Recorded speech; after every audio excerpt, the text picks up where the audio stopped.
Hello everyone, welcome back, and we are here at the last offline video of this academic year. Yes, we have completed the whole year by the virtual mode, right? No in-person contact with anyone else.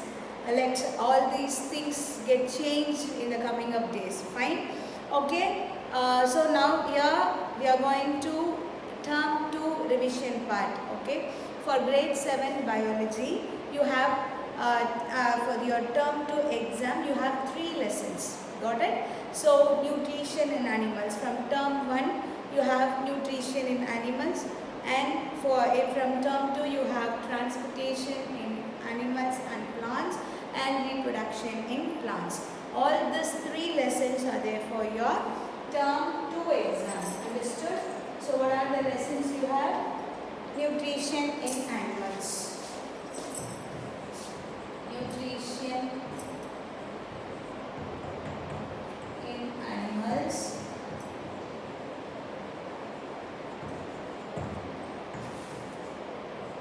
Transportation in plants and animals.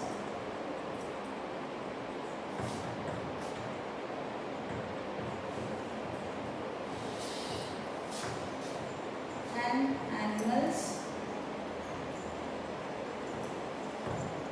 And the final lesson is reproduction in plants.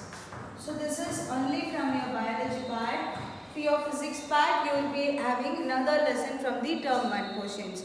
So entirely it is 20% of lessons portion from term 1, and the rest of the 80% is from your term 2. Okay, so overall you have 3 lessons, 3 chapters in term in biology. Please be clear with this. Okay, so now let's discuss one by one. Okay, first we are going to discuss about the topic nutrition in animals. It's been a long time, right?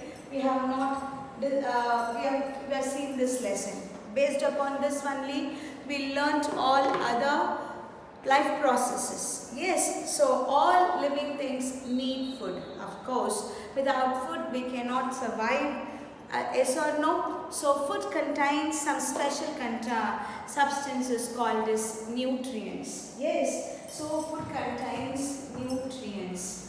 They provide, this food provides us energy. Because of food only we have a good health, maintains good health, everything. Okay, so food contains a special substance called as nutrients. Okay, we have 5 types of nutrients. Yes, we have studied from our junior classes. We have carbohydrates, fat, protein, vitamins,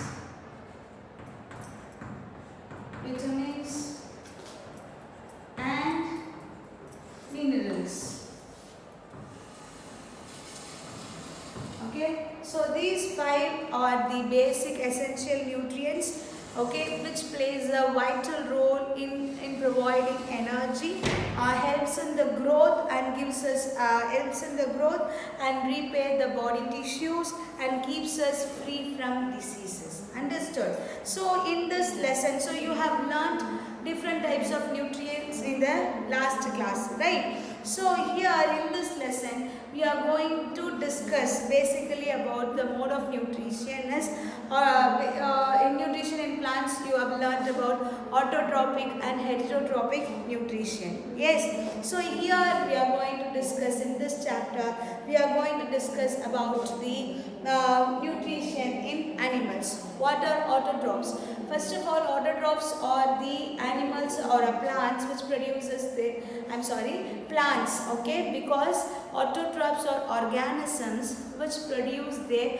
own food. They themselves will produce their own food. That is what you learnt in your chapter 1, okay. So they are autotrophic mode of nutrition or autotrophic nutrition. Here we are going to study about the mode of nutrition in animals. Okay, so animals are heterotrophs. They depend upon the other animals for or plants directly or other animals. Okay, So they depend upon the other organisms for their food. Okay, so they are called as heterotrophs. Clear, all of you? So if they depend upon the plant directly, they are herbivores. What are they? Herbivores. They depend on plants directly. They only feed on the animals only feed on plants. Okay, they are herbivores. So based upon their feeding habit, we classify these animals as herbivores, carnivores, omnivores and scavengers. Understood? So those animals which feed only on animals, that is flesh eating animals, are called as carnivores. The animals which feeds both animals and plants are called as omnivores. The animals which feeds on dead and decayed organisms are called as scavengers.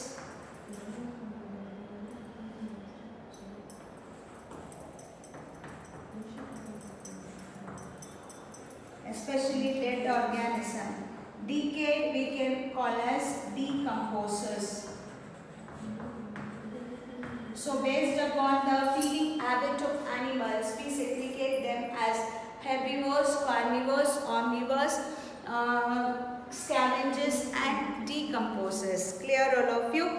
Since animals are different types of food, they eat different types of food, they have different types of feeding habits, right? Or different types of feeding organs. For example, herbivores have a sharp end front teeth for biting and strong broad teeth for chewing. Carnivores possesses sharp pointed and curved teeth for tearing the flesh. Omnivores have a strong grinding teeth for chewing the flesh. Okay, so animals obtain their food through a broad variety of feeding patterns. Okay, so mosquitoes and leeches have their mouth part adapted to preach and suck the blood from the body of one human being. Snake, what they will do is swallow their food, right? Elephant have a long trunk. They lift their food with the trunk and put it into their mouth. Okay. Birds have beaks and claws. Rabbits have, rats and squirrels have sharp front teeth to grab the seeds and fruits. Okay, so animals, species such as sponges feed on a small particles of a food that is suspended in water through their entire body. Okay, through their pores. So this is called as flittering. All these are extra I am giving you. Okay, so these are you based upon the feeding habit we classify them herbivores, carnivores, scavengers, decomposers. But how they take in, what is the characteristic of taking in the food is that is like a sucking, a scraping, cutting or chewing, sponging, all these things, swallowing, all these things are characteristics of the particular organism. Okay, so next we'll move to the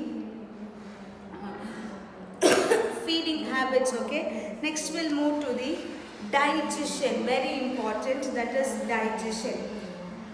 Here, for example, the nutrients present in the food are complex. Yes, we take in the same we take in carbohydrate acids, we take in fat acids, we take in protein acids. So all these nutrients are we taking in acids, they are in complex form. Okay, the nutrients present in the food are complex substances. So these need to be broken down into simpler substances. Okay, the process of breaking down of a complex substance into a simple substance. Understood? The process of breaking down of a complex substance into a simpler substance. Okay, is called as digestion. In other words, the process of breaking down of complex food molecule into a simpler food molecule that can be utilized by the body is called as digestion. So the process, let me use some other colors. When we compress the video, you cannot able to see. Okay. So the process of breaking down of complex food molecule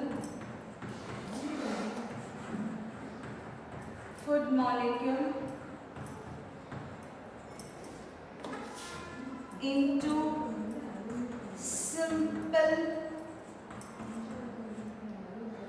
molecule, and that should be utilized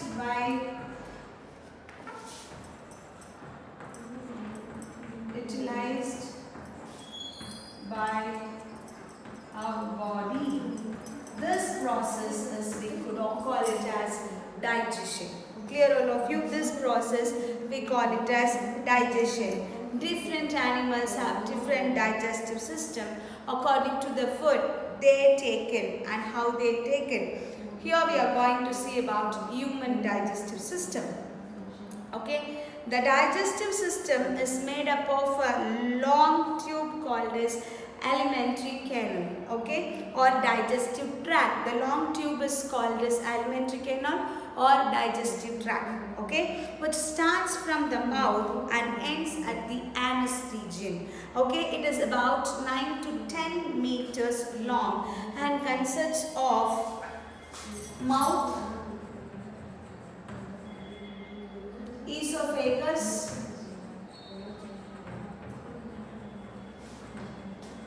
stomach, liver, let me, small intestine, large intestine,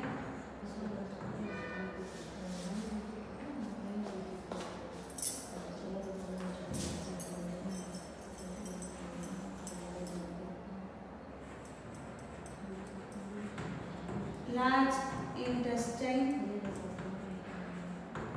anus. These are the main parts of the alimentary canal, okay, or digestive tract. Okay, so digestion in two parts, okay, mechanical and chemical, we can say. So mechanical digestion is the physical breakdown of the physical breakdown of the food, okay, by chewing and crumbing of food, okay. In chemical digestion, chemical compounds called as enzymes secreted by different organs of the digestive system or digestive tract breaks down the larger and the complex substances like carbohydrate, fat, proteins and into their simpler form. Okay, can you understand what is this? So digestion we have physical and mechanical. Sorry, chemical. So here no this mechanical and chemical. So mechanical is what we are changing the physical texture of the food by cutting or chewing or crumbing. Okay. Chemical is enzyme involved. So enzymes are substances which break down this complex carbohydrate,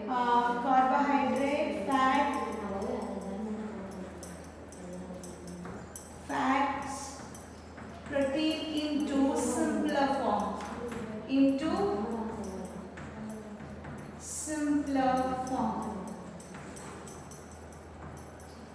Clear, guys? Understood? So now, have you ever thought what happens to you to the yummy sandwich which you eat. How did we get this energy? So let's understand the role of various body parts now. Okay, so mouth and the buccal cavity. Number one is mouth and the buccal cavity.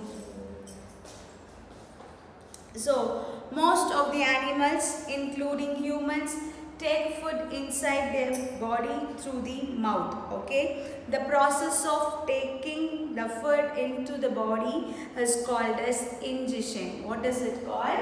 Ingestion. Okay, so the first step of digestion begins here. Okay, our mouth starts watering at the sight of a smell, or when you see a sight or a smell. When you see an ice cream, or when you see some yummy foods. Okay, so you automatically your mouth starts watering. This is because the mouth secretes a fluid called as saliva. It is a saliva, a digestive juice produced by the salivary glands, which is present in our mouth. Okay, and when underneath the back of our tongue. Okay, so saliva produced from the salivary glands. Okay, so the teeth break down the food into smaller pieces. This is called as mastication. What is it called as? Mastication. The process of breaking down the food into smaller pieces in the mouth with the help of the teeth is called as mastication. So an adult human begins completely dentine have 32 teeth. The teeth vary in shape based on their functions. Okay, so look at your teeth and use your fingers to feel their shape. Okay, the teeth in front are called as incisors. They cut the food they cut the food into small sized pieces. On the either sides of the incisors are sharp pointed teeth called as canines. They used to tear the food. So behind the canines, the premolars and molars which grind the food. Clear all of you? So these are the incisors, canine, premolar and molar are the different type of teeth which is present in the human. Okay, so dental care, of course we have to take the dental care. Okay, tooth decay or dental caries is common in dental diseases. So this diseases destroys the tooth structure and produce the hole called as cavities. So when the food particles get stuck in the space between two teeth, they are acted upon by the bacteria which are already present in the mouth. Okay, so bacteria forms a sticky colorless film on the teeth called as plaque. This leads to the production of certain acids that slowly damages the teeth, leading to cavities. Okay, so when plaque is not removed, it accumulates on the gums and the teeth and hardens into a lime-like substance called as tartar. So this leads to a disease called as pyorrhea. Okay, so you need to take care of your dental health. The process of digestion starts in the mouth. Okay, the moment you chew, the mechanical digestion begins. So it breaks down the food by the help of the tooth. It breaks down the food into smaller pieces. So chemical digestion is the food in the mouth is done by the saliva. So take a small piece of bread and chew it. Do you feel the differences and the taste after chewing? So it starts the tasting sweet. Okay, so this is because the saliva contains an enzyme called as amylase. Okay, this amylase will help in converting the carbohydrate into a simple sugar molecules. Okay, carbohydrate it's a complex, so it will convert into a simple sugar molecule. Next, we'll proceed to tongue. Tongue is a fleshy muscular organ attached at the back, at the bottom, okay, to the bottom of the mouth. So it is free at the front that enables it to move freely, okay. In the front you can able to move the tongue, right? The surface of the tongue is not smooth. It is quite rough due to the presence of thousands of tiny pumps called as taste buds. Okay, the taste buds helps us to detect different tastes like salt, sweet, sour and bitter. Understood? So because of this taste buds only we can able to recognize the taste. Clear all of you? In addition to identifying the taste, even the tongue also helps us to talk. It moves the food around our mouth and while we chew it, okay. It mixes the saliva with the food while chewing and helping us swallow the chewed food, okay. These are the functions of tongue. Next we'll move to esophagus, okay. The tongue pushes the food from the mouth towards the pharynx region, from where it reaches the food pipe and also known as esophagus. So esophagus is also known as food pipe.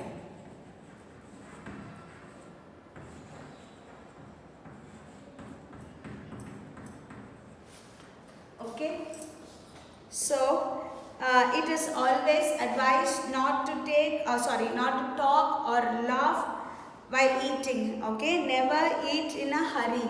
So the windpipe and the food pipe, it is close to each other, but pharynx is a common passage, okay, for the food and the hair. So there is a flap-like structure called as epiglottis, so which closes the opening of the windpipe while eating, okay. This prevents the entry of the food into the windpipe. So if we talk or eat hurry, there is a chance of the epiglottis to get closed and allow the entry of food into the windpipe. So this may result in choking, coughing or hiccups, okay. So the moist ball of the food called as bolus. What is it called as? Bolus, okay. From the mouth reaches the food pipe. When you swallow, it reaches the food pipe. The esophagus is the long muscular tube and which is connects the mouth, connects the mouth and the throat to the stomach. Okay, muscles in the wall of esophagus works in coordinated manner by contraction and relaxation. So to push the food and liquid into the stomach, okay. This movement of contraction and relaxation of the wall muscles of the esophagus is called as peristalsis.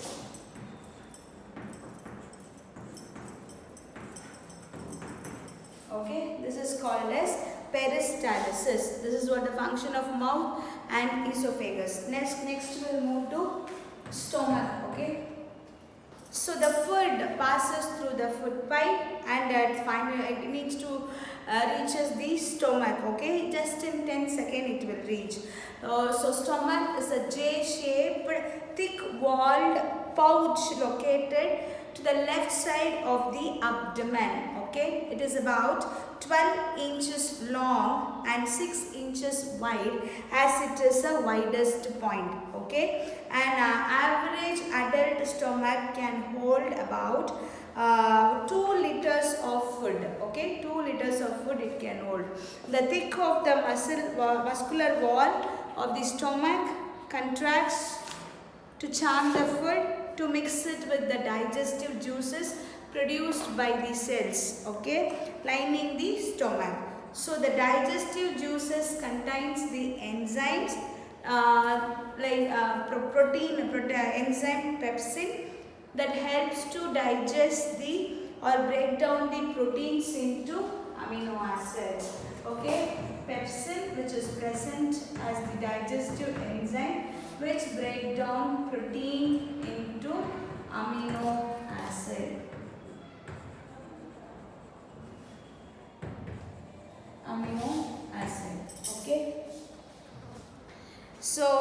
the inner lining of the stomach muscles secretes hydrochloric acid. The acid kills the bacteria present in the swallowed food. Okay. Some cells of the lining cell releases the mucus. Some cells are lining, which is lining in the inside the stomach, releases the mucus which coats the stomach cells and protects them from the acid. Okay. So in stomach the food is processed into a thick liquid called as chyme. Okay. Thick liquid, please make a note, that is thick liquid called as chyme. Okay. It then moves downwards to the small intestine. Clear?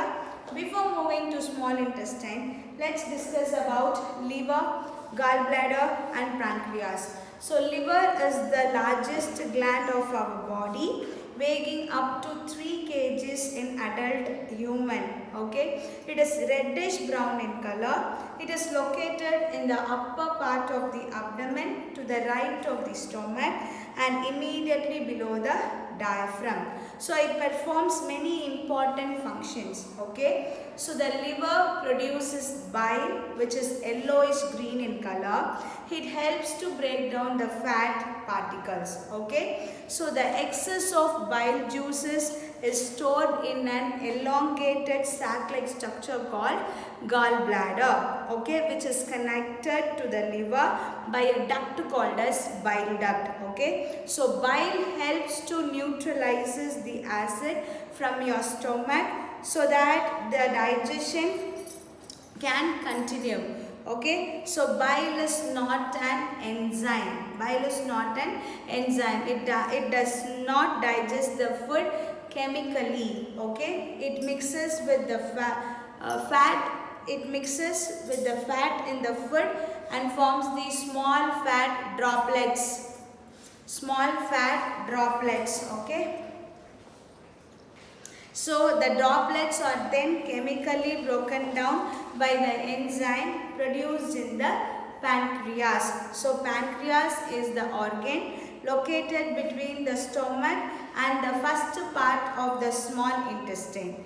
So it manufactures a cocktail of enzyme, okay, which can digest all kind of nutrients and changes them into simpler form. Clear all of you?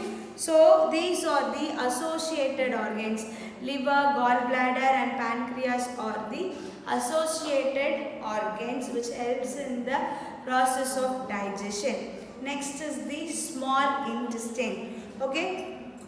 The small intestine are also known as the small bowel in the longest portion of the digestive tract.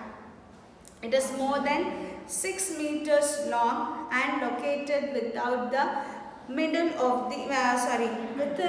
of the abdomen. Okay, much of the small intestine is coiled and suspended in a thin layer of fat, so which gives the intestine a lot of flexibility and mobility. So most of the digestion process takes place in the small intestine. As the chyme enters the small intestine, it mixes with the variety of intestinal juices and which complete the digestion of the complex component present in the food. Understood? See, it also receives this associated organs like liver, pancreas, gallbladder, everything produces the digestive juices, right? That automatically enters into the small intestine. So small intestine is the coiled part which receive all this, and the chyme also enters the small intestine from the stomach. So this gets digested, gets mixed here and gets digested, and finally it reaches to the here the absorption process takes place. The nutrients, the pancreatic juice contains the enzyme called as pancreatic amylase.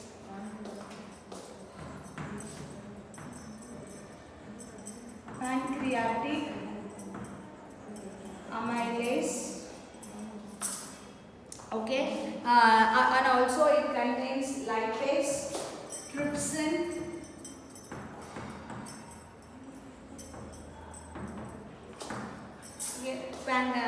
amylase, trypsin. So amylase converts starch into sugar. Lipase or lipase, you can say, converts fat into fatty acid and glycerol, all glycerin. Okay. Trypsin acts on the protein, and that we are not digested in the stomach. Okay. So in the stomach we have pepsin which digests the protein. As like here also you have this associated organs will send the pancreatic juice which contains the enzymes like pancreatic amylase, lipase and trypsin, which acts on the carbohydrate, fats and protein. Okay. So the intestinal juice released from the small intestine contains another protein digesting enzyme called as eripsin. This is not much needed for you now. So just know it. Okay. This enzyme contains the digestion of protein into amino acids. So the intestinal juice also contains sugar splitting enzymes, namely maltase, lactase and glucose. Okay. So lactose contains lactase converts lactose into glucose and galactose. Okay. So this in the depth detail you need no need. So you have to know this pancreatic juice contains these three enzymes which acts on the fats, carbohydrates and protein. Okay. So thus the digestion of food has taken place in the small intestine. So the digested food can be utilized by our body only when it is get absorbed. Yes or no? So now all the nutrients you got it. Now it should be absorbed. Okay. So the surface area of the small intestine is not sufficient to absorb all the nutrients of our body. So the inner walls of the small intestine has many folds which contains million of microscopic finger-like projections, like this projections called as villi. Okay. Okay. So these projection increases the available surface area of the to observe the food and water. So each of this villi, singular it is villas, contains many folds known as microvilli and set of small blood vessels. So the blood vessels transport the observed nutrients to all parts of the body. So the observed nutrients are carried to different organs where it gets utilized by the body, to build protein are called as, and other complex substances is called as assimilation. So can you guess the process of digestion here? Ingestion,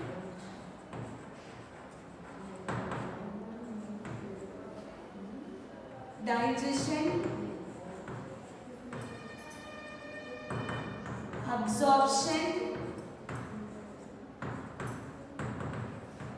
assimilation, and finally the waste to be removed, that is egestion.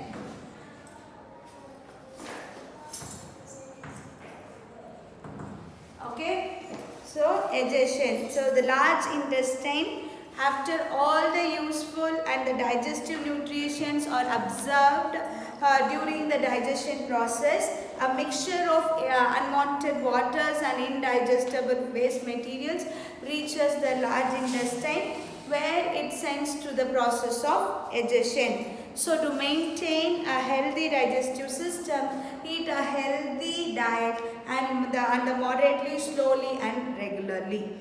Okay, so some ailments you have: heartburn, bleaching, vomiting, diarrhea, if your stomach is not at all maintained properly. Okay, so to improve it, assist a drinking of safe drinking water, improve sanitation is very important, personal and food hygiene, personal and education and how to about the infection spreads. Okay, so this is what about digestion in humans. Okay, this is in the nutrition in animals. Let's move to the next topic, transportation in animals and plants. Transportation process in the plants, yes or no? So today the content will be the entire recall of the full lesson. Okay, so we are going to discuss about the full lesson, I mean the all the contents in the lesson. Fine. So what do you mean by transportation? First of all organisms need food, water, nutrients for the healthy survival of a living being. Yes or no? We need food. Can you live without drinking water? Can you live without taking food? Can you live without breathing? So all these things are essential materials of our body. So every living organism is made of cells. Yes or no? You all know the structure of cells, the structure of an organism, right? So it is made up of cells. Group of cells forms the tissue. Group of tissue forms the organ. Group of organ forms the organ system. So each and every organism needs energy. That is, each and every cell in our body needs energy for the survival. Understood? So how do we get this energy? So this is done. That every organism gets the energy by taking food, water. Yes or no? Taking food and water. So what here is food and water and other substances are essential for the production of energy that is required by the cell. Okay. So now all this have to be spread or transported uniformly to the each and every part of our body. Understood? All these things need to reach each and every cell of an organism. Okay, the waste product produced during this processes. For example, we take in food and it's get digested. Yes or no? Our digestive system works in such a way so that we get the essential nutrients and that reaches each and every part of this body. Okay, and during that digestion we get some waste materials, that is undigested foods. Likewise, when you respire, we take in oxygen and this oxygen will reaches each and every part of the cell and it gets oxidized so that we get energy. During respiration, we have a mechanical process called breathing. What will happen that time? During breathing, we take in carbon dioxide and gives out oxygen. We take in oxygen and gives out carbon dioxide. So respiration is a type of metabolic process and digestion is a type of metabolic process where the waste to be removed. Okay, see, undigested food should be removed from our body, as like this carbon dioxide should be removed from our body. This is done by the excretory system. Understood? So the waste product during this various life processes like digestion, respiration, also we need to be removed from our body. So in this chapter about transportation, we are going to discuss about the two major organ systems, that is circulatory system and the excretory system. Done with this? Clear? So today's class will be the recalling session. You can also correlate with the older videos and with this video. Okay, this is in detail I would have given in the past videos. Now just an overall outline of the content only I am going to explain. Clear all of you? So circulatory system. Circulatory system plays a very vital role in the process of transportation. So in multicellular animals, means the animal is made up of more than a single cell. We have two types of animal organism, that is unicellular unicellular and multicellular organisms. So unicellular means single, the organism has only one cell, okay? Whereas multicellular organism like humans, animals, transportation is carried out through circulatory and excretory system, okay? So in humans, here we are going to talk about humans only. Circulatory system in humans consists of three main components or parts, we can say. They are blood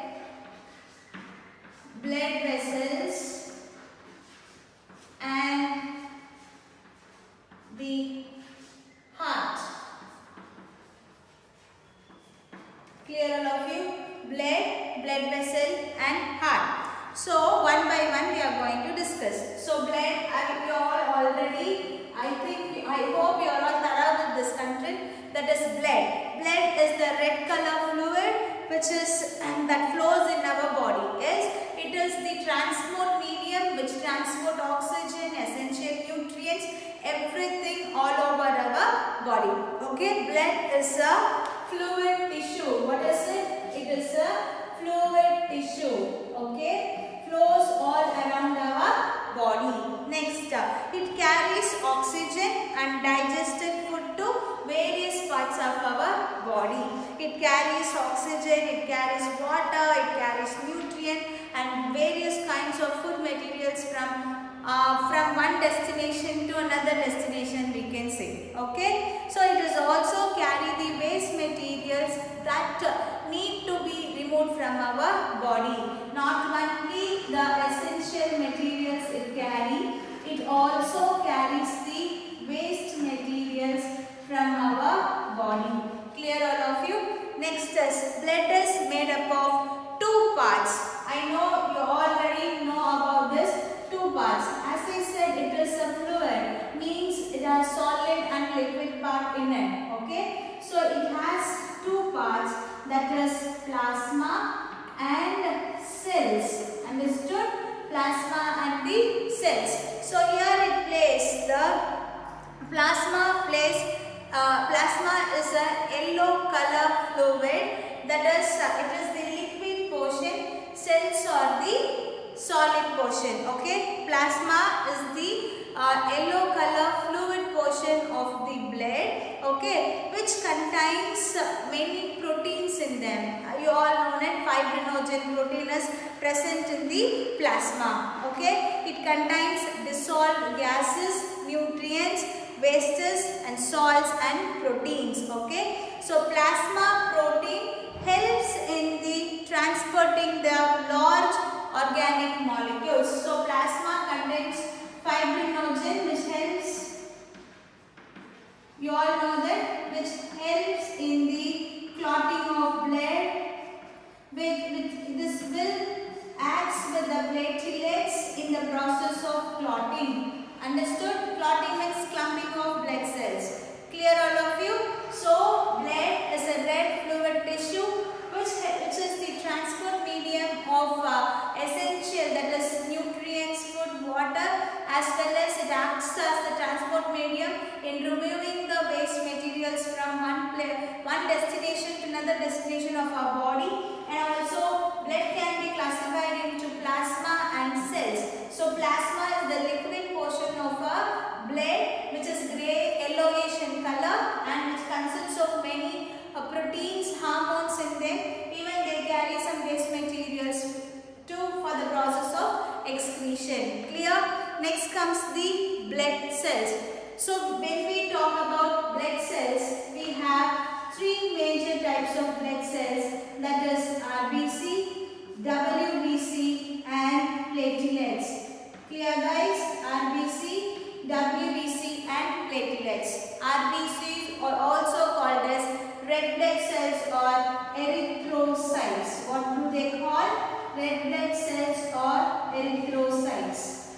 WBCs are also called as white blood cells or leukocytes. What do they call?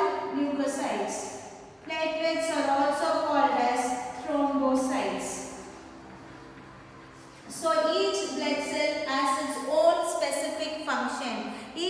cell has its own specific function. Okay, so RBCs are biconcave. When you see the shape of the RBC, it is biconcave disc shape. Okay, filled with a pigment called as hemoglobin. How does it fill? It has a pigment called as hemoglobin. What do you mean by hemoglobin? Globin is a protein.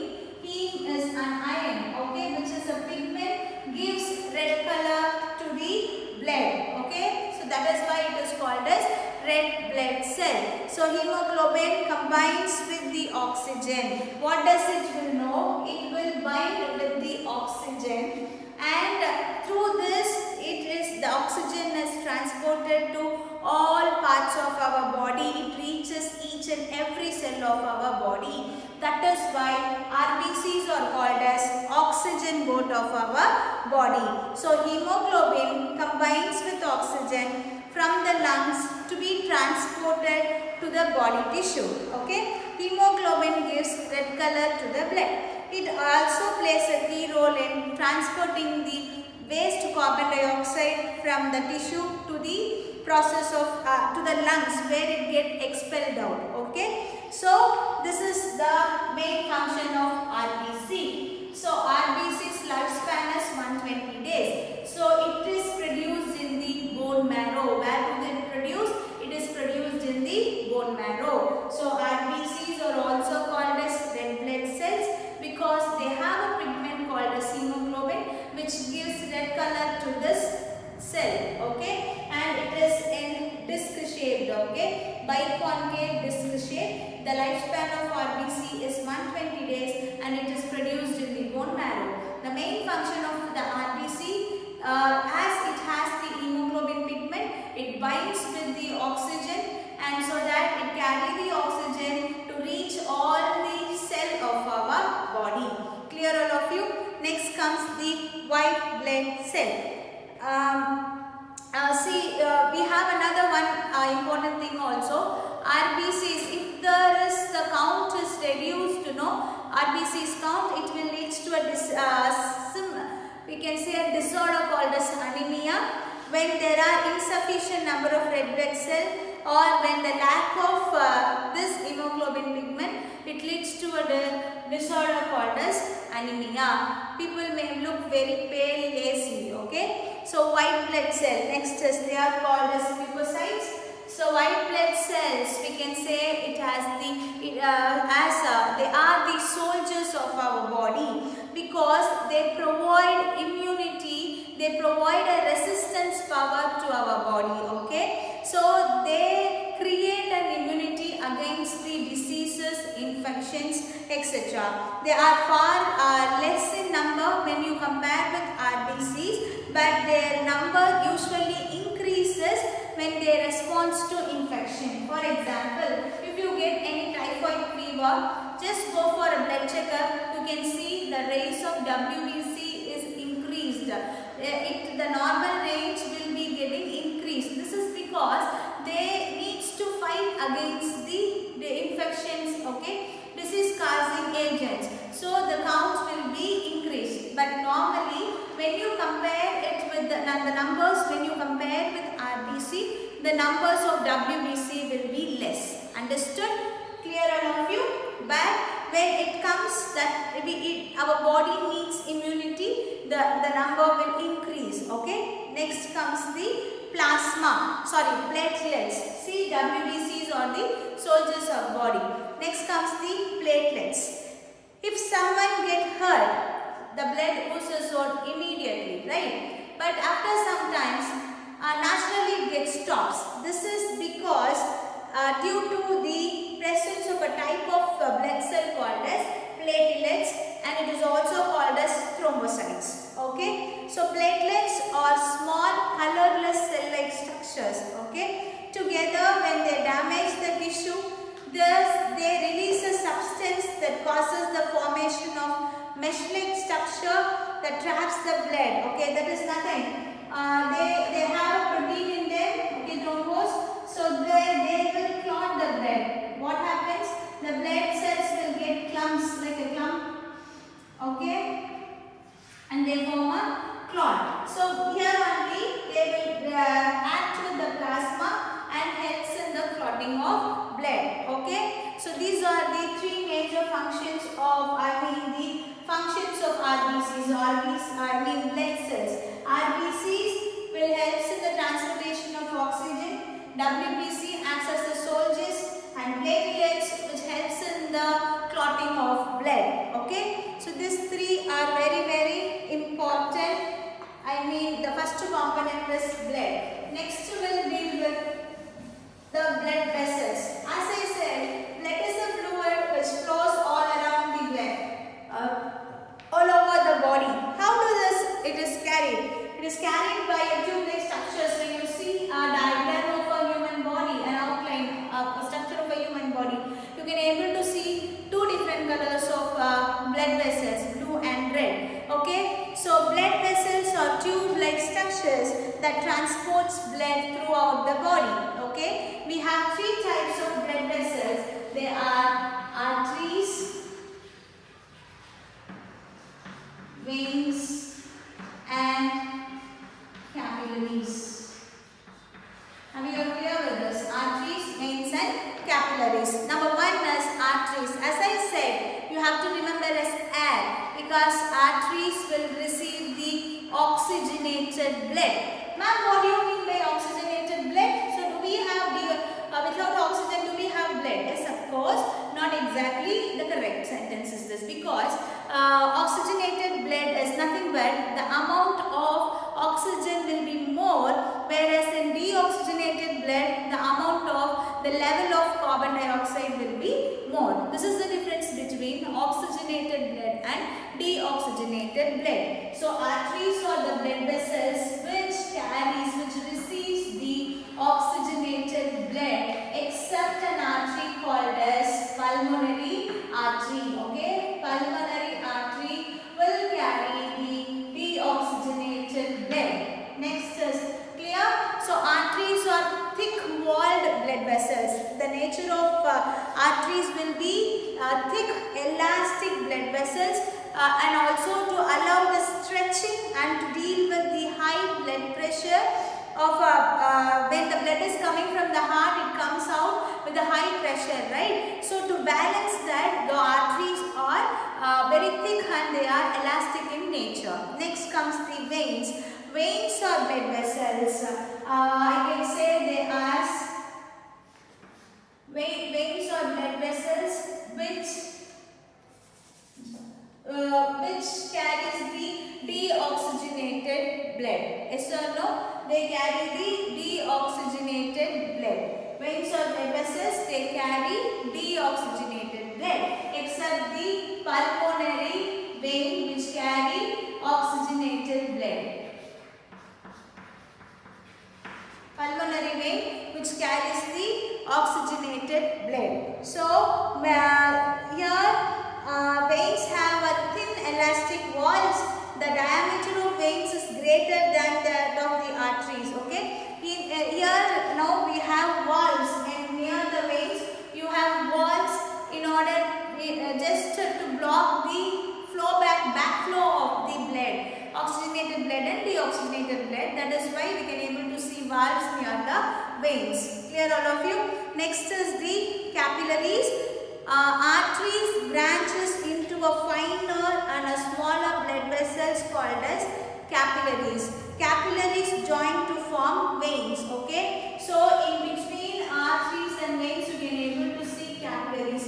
These are very thin blood vessels where the exchange of nutrients, food, everything will takes place. The smallest blood vessels are capillaries. They are typically less than 1 mm long. The capillary wall is so thin and the diffusion of gases and the substance happens easily. As they are very thin, the diffusion happens very easily. Okay. So the exchange of substances between the blood and the body cells occurs in the capillaries, as I said you already. So these are specialized structures for the exchange of substances like interstitial fluid, you can say exchange of gases, the that takes place in capillaries. Clear all of you? So arteries receive oxygenated blood except pulmonary artery. Veins receive deoxygenated blood except pulmonary vein. Capillaries receive it is present. It arises from the arteries and joins with the vein. What happens? They are very thin tubes where the diffusion is very easy and exchange of food nutrients will take place very easy. Okay. Next we'll move to a very important vital organ of our body, that is heart. Heart is the pumping organ. Yes. Heart is the pumping muscular organ present in the chest cavity. Yes or no? Located between the lungs and slightly tilted over the left. Okay, towards the left. The function is to pump the blood to all parts of our body. So your heart is approximately the size of your fist. Okay, so the heart is divided into 4 chambers. Yes or no? So that the oxygenated blood and deoxygenated blood do not get mixes inside. So what are the 4 chambers of heart you have? It is the left side pumps the oxygenated blood. That is, we have right auricle, or we can pronounce it as atrium, left auricle,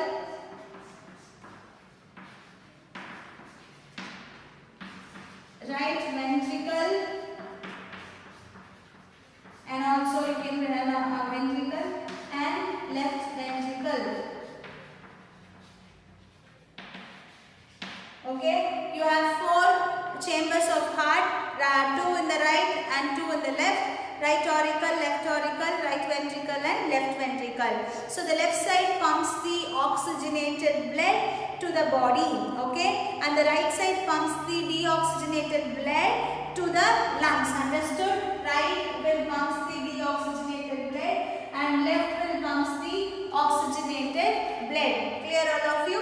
I hope I have explained this concept very clearly in the double circulation method. Okay, so each side has an atrium. Atria in plural, atrium in singular. Okay, and a ventricle. So we have a vena cava which is present to carry the deoxygenated blood from to carry deoxygenated blood from all parts of the body, and it sends to the lungs. Okay, here deoxygenated blood is carried from all parts of the body and sent it to right ventricle, and from there it is sent to right auricle, and then it sends to right ventricle. From here it goes to lungs. Okay, clear all of you? Next is the right atrium pumps this blood into the right ventricle, which then pumps it into the pulmonary artery, because pulmonary artery will carry deoxygenated blood. This pulmonary artery then carries it to the lungs. Clear all of you? The lungs for the oxygenation. So as I said, deoxygenated blood has less amount of oxygen in it. To make you clearly understood, vena cava is present in the heart. What it will do? It will collect the deoxygenated blood from all parts of our body and it will send to the right auricle. Okay, right auricle. From there, it moves to right ventricle. So right ventricle, what it will do? It will send to the pulmonary artery which is present here. That will move to the pulmonary artery, that will move to the lungs to get filled. So this deoxygenated blood will be filled with oxygen. Again this will be carried by the pulmonary vein, and again it will goes to pulmonary left artery, and then to left ventricle, and then to the body. Clear? This is the double circulation method. Understood? From body, deoxygenated blood is carried from vena cava to artery, atria, from atria to ventricle, from ventricle to pulmonary artery. Pulmonary artery will carry the deoxygenated blood to send to lungs, where the lungs will be filled with fill the deoxygenated blood with oxygenation. Then after getting sufficient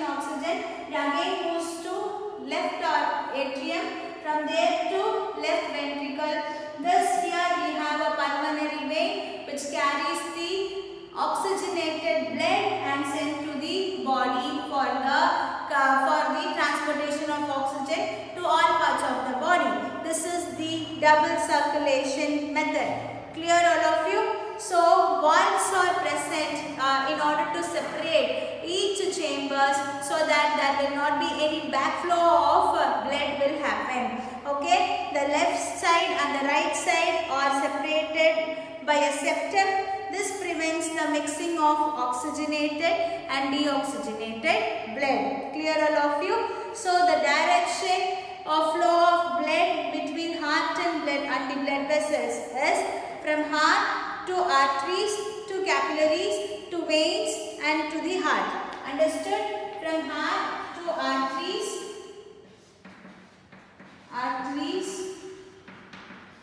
from arteries to capillaries, from capillaries to vein, again vein to heart.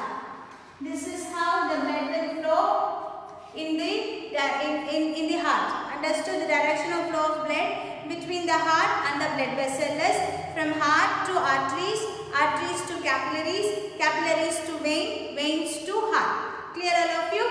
Now we'll move to heartbeat. Okay.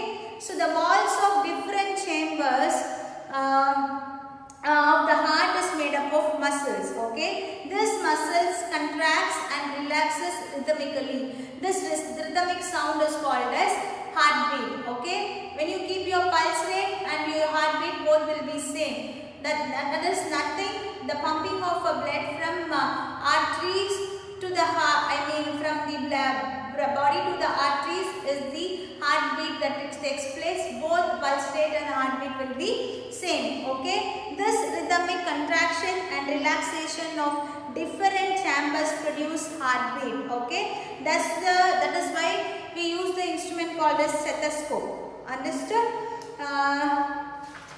This is all about heartbeat and pulse. I hope you are all clear with this. Yes or no? Double circulation method. In the next class, I'll make you to understand how to draw heart very easily. Clear, guys? Next, we'll proceed with the excretory system. In the last class itself, we saw about the excretory system. Yes.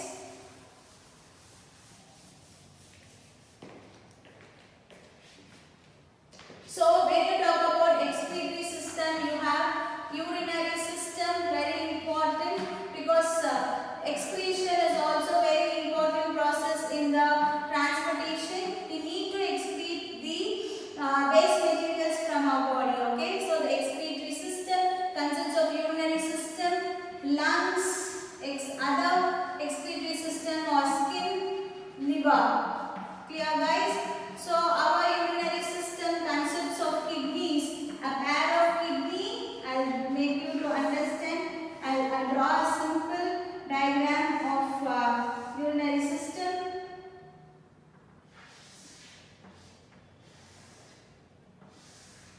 Okay. Okay, it has a pair of kidneys where you can able to find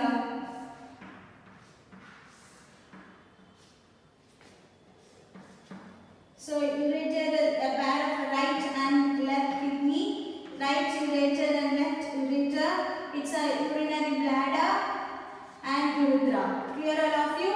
So the function of kidney is to filter the blood and it produce the urine. Understood? This urine consists of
human beings.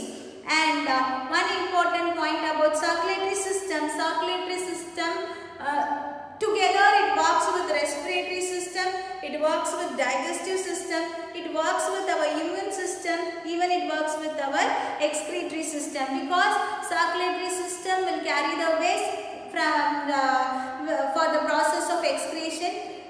Circulatory system will carry the undigested food from the digestive system for the process of excretion. It carries the respiratory waste, metabolic waste from the respiratory system and sent for the process of excretion. And also it helps the immune system by producing WBCs. WBCs will help, it comes under circulatory system, which helps in the our immune system. These are the very important relationship between circulatory system and the other system of our body. Okay, it also helps with the endocrine system that you will be studying in your higher classes. So this is all about the excretory system and the relationship between the circulatory system. Clear all of you? So circulatory system helps in the transportation of gas, it helps in the transportation of food and nutrients, it helps in the transportation of water, it helps in the transportation of waste materials.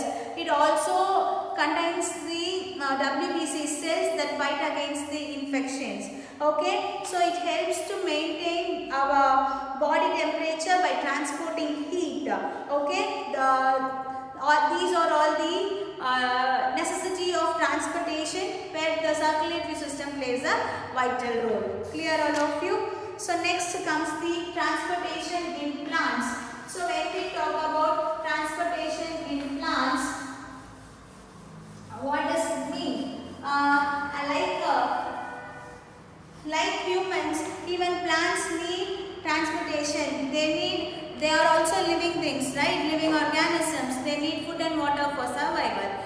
Not like us, but plants produce their own food. So food is produced in the leaf by the process of photosynthesis, whereas they get water and minerals from the soil. So just assume it has a tree where has root under the soil. Okay.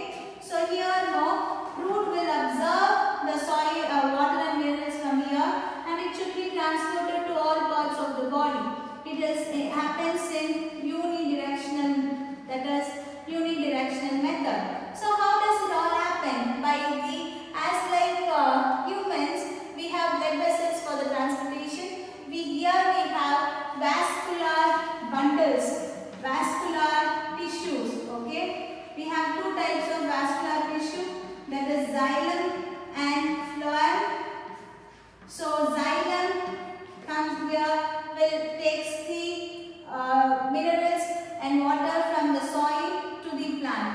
Okay, that goes in unidirectional, and that is called as ascent of sap. Phloem, which from there multidirectional, because it transports food from all the parts of the plant, because food is needed everywhere, right? So from root to here. So vascular tissues we have xylem and phloem. Clear all of you?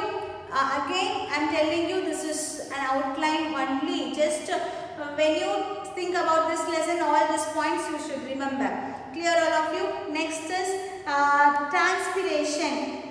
I left this topic, that is transpiration in plant is similar to sweating in humans. Okay, like when we do some hard works we get sweat, right? So it refers to loss of water vapor from a plant through the stomata of leaf. Okay, the evaporation of water creates a suctional pull, similarly to one create and while drinking from a straw. Okay, so this is called as transpirational pull. Transpiration is nothing but removal or excess water is removed from the plants naturally. Okay, this is called as transpiration. So loss of water in the form of water vapor from all parts of the plant. Clear all of you? This is called as transpiration. What is the significance of this transpiration is, transpiration results in loss of water from the plant, because so it transports water and dissolved minerals from the soil throughout the plant. So it also keeps the plant cool. Okay, by maintaining a proper amount of water, it makes the plant cool. So transportation is nothing but the loss of water in the form of energy. In the form of vapor from the all parts of from the aerial parts of a plant. Understood? Clear? This is all about the transportation lesson. So next class we will meet you in the online session where I will teach you how to draw the structure of heart and kidneys, and also we'll discuss about the question patterns. Okay, my dears. If there is any doubt, I'm telling you, this is just the outline of this lesson. Not the I have not given you the entire content. Okay, just an outline, the points to be remembered. Okay, thank you. Have a nice day.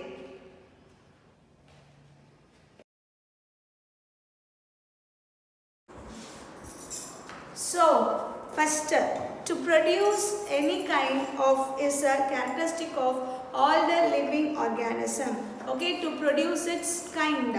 For example, dog will produce a dog, a kitten. Cat will produce a kitten, yes. Dog will produce a puppy of the same kind, right? You are a human being of your father, right? Son of your father, daughter of your father, right? So, we will used to have produce our own kind, okay? Characteristic, this is one of the characteristics of all the living organism. So, you have already learnt in the class 6, the production of new individual from their parent is known as reproduction. Okay, here in this lesson we are going to learn about the production of new individual from their parent is known as reproduction. But how do plants reproduce? There are different modes of reproduction in plants which we are going to learn in this chapter. Okay, mode of reproduction. So in class 6, getting to know plants, you have learnt about parts of a plant. Yes or no? You know now what is the function of a root, what is the function of a stem, what is the function of a flower. All these things you know very clearly, right? So now you just recall the part. What is the function of a stem? What is the function of a root? Okay. So we have root, stem and leaves are called as vegetative parts. Okay. Root, stem and leaves are called as vegetative parts.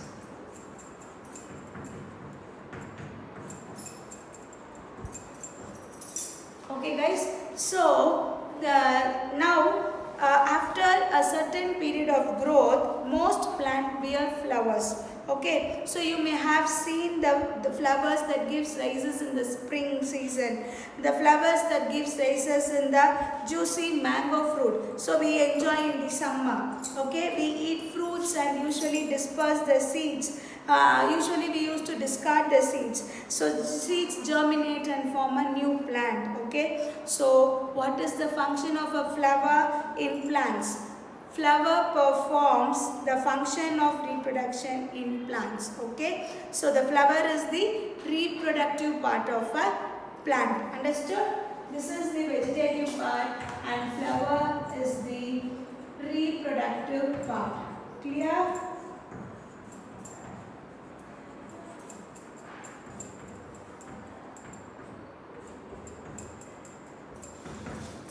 Okay, now so plants we have two types of reproduction. There are several ways by plant produce their offsprings. See, we can say the young ones as offspring, daughter cells, new individual. Okay, so here the plants, we have several methods of a parent to produce its offsprings. So they are categorized into two types here, that is asexual and sexual method. So asexual reproduction in plants gives rise to a new plant without seeds, whereas in sexual reproduction new plants are obtained from seeds. Okay, this is one of the major difference between sexual reproduction and asexual reproduction. So asexual reproduction, in asexual reproduction, new plants are obtained without the production of seeds. Number one is vegetative propagation. We are going in the order in your book. Okay, so when you are seeing this video, please refer with your book, sit with your book and see. So it is a type of asexual reproduction in which new plants are produced from root, stem, leaf and buds. Okay, since reproduction is through the vegetative parts. Okay, so vegetative parts, through the vegetative parts reproduction is taking place, so it is said to be vegetative propagation. So propagation means producing. Clear all of you? Now there is an activity in 12.1. Cut a branch of rose or champa flower with a node. Okay, see if this is a branch. Okay,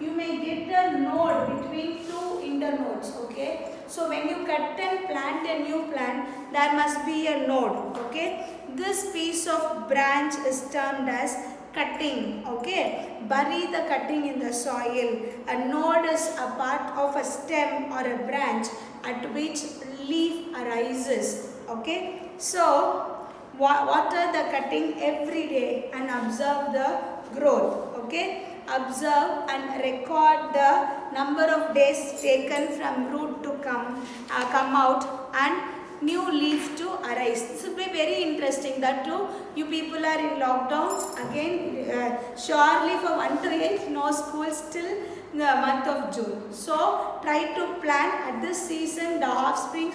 You can get good climate weather conditions also. You can plant your own garden in your home. Okay, so try the same activity by growing money plant in a jar of water and record your observation. So you must have seen flowers, buds developing into flowers. Apart from flower buds, there are buds in the axil, that is a point of attachment of leaves at the node of leaves. Okay, which develops into shoot. These buds are called vegetative buds. Okay, a bud consists of a short stem around which immature overlapping leaves are present. Vegetative buds also give rise to a new plant. So see the figure 12.1, stem cutting of a rose. Like that only nodes will be there. Nodes will be there. Okay. Next we will see, this is through the buds. Okay, vegetative part bud. Next we will see the activity 12.2. Take a fresh potato. Okay, observe the scars on it. With the help of a magnifying glass, you can find buds in them. These scars are called as eyes. Okay, what they are called as eyes. Fine. So these cuts are called as eyes. This what will happen? Like this. Okay, so you leave it, cut the potato and bury them in the soil. Water the piece regularly for a few days and observe their progress. What do you find? Likewise, you see the picture, some branches arises. Okay, likewise you can able to grow ginger also. So this is from the example of underground stem. Okay, so stem we have rhizome, runner, bulb, tuber. Yes or no? So like that, bryophyllum is a sprouted leaf plant. Okay, has buds in the margin of the leaf.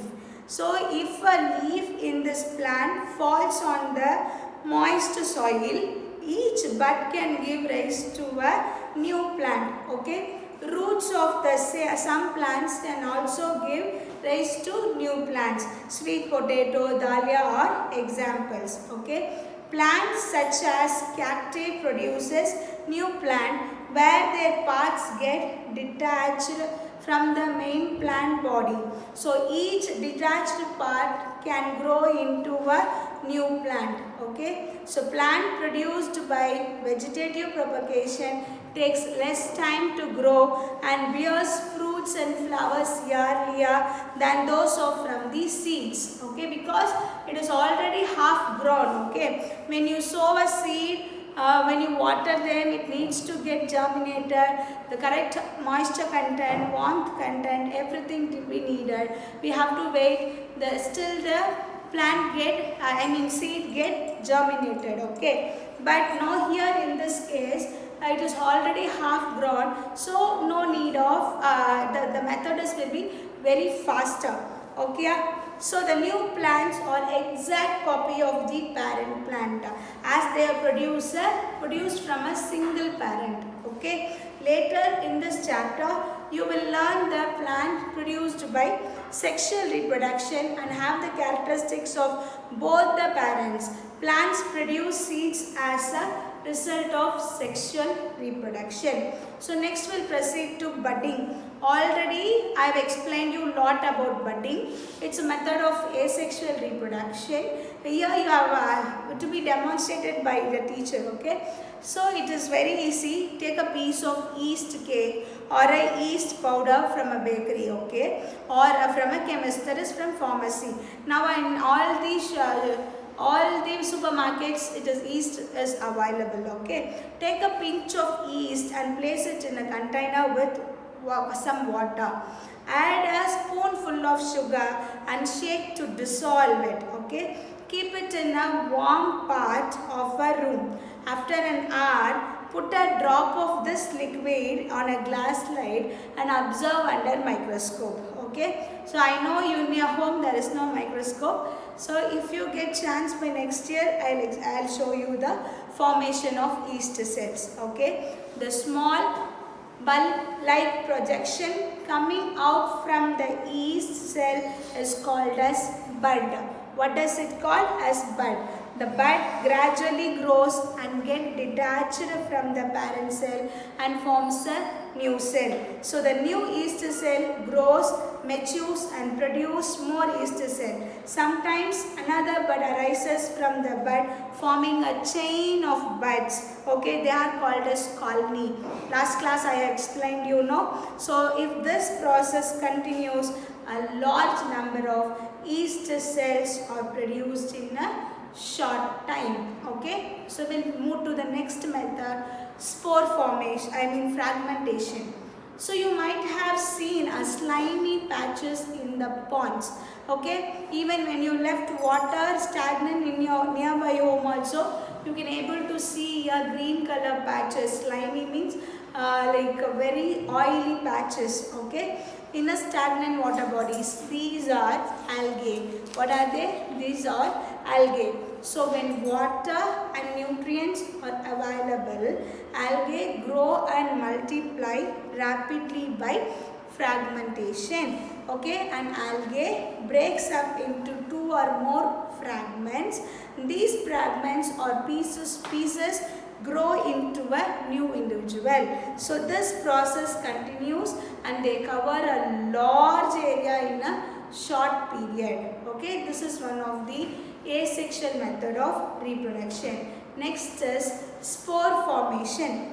So in chapter 1 you learnt about the saprophytes, right? About the bread mold, rhizopus. Okay, you just do this activity that keeping a bread outside for 2 or 3 days, there may be a cottony growth you can see. That is the bread mold called rhizopus.